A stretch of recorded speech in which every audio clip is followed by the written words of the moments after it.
Hi అండి, welcome back to our channel. ఈ రోజు ఈవినింగ్ స్నాక్స్ కోసం అయితే నేను మిక్చర్ చేశాను.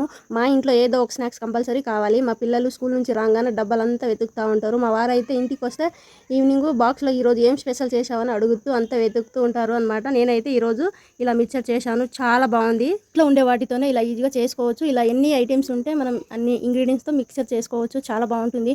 మా వాళ్ళు అయితే అసలు నువ్వే చేసావా అని అస్సలు నమ్మలేకపోతున్నారు. చాలా టేస్టీగా చాలా బాగుంది. బయట అయితే అస్సలు తీసుకోము, మేము ఇలా ఇంట్లోనే చేసుకొని ఇలా స్టోర్ పెట్టుకొని రోజు తింటామన్నమాట. ఇలా ఎవరికైనా ఆర్డర్ కావాలి అంటే కామెంట్ చేయండి, తప్పకుండా రెస్పాన్స్ అవుతాను. మీకు ఎంత క్వాంటిటీ కావాలన్నా తప్పకుండా చేసి పంపిస్తాను. చాలా బాగుంటుంది. పిల్లలకి స్నాక్స్ కానీ ఈవినింగ్ స్నాక్స్ కానీ మన ఇంటికి చుట్టాలు వచ్చినప్పుడు ఇలా పెట్టండి, చాలా రోజులు స్టోర్ ఉంటాయి. మీకు ఏ విధంగా కావాలో ఆ విధంగా చేసి పంపిస్తాను. బయట బేకరీలో చాలా రోజుల నుంచి స్టోర్ ఉంటాయి కాబట్టి అంత టేస్టీగా ఉండదు. ఆయిల్ అంతా వాడిన ఆయిలే వాడతారు వాళ్ళు. మన ఇంట్లో అయితే మనం ఫ్రెష్గా వాడతాం కాబట్టి టేస్టీగా, ఆరోగ్యానికి కూడా చాలా మంచిది. బయట అయితే అస్సలు తీసుకోకండి, ఇంట్లోనే ఇలా ప్రిపేర్ చేసుకొని తినండి, ఆరోగ్యానికి కూడా చాలా మంచిది. ఇంట్లో నేనైతే ఇలా మిక్చర్ చేశాను. మీరు ట్రై చేసి మీ పిల్లలకి ఇలా పెట్టాలనుకుంటున్నారా? అయితే ట్రై చేసి మీకు ఎలా వచ్చిందో నాకు ఈ కామెంట్ ద్వారా తెలియచేయండి.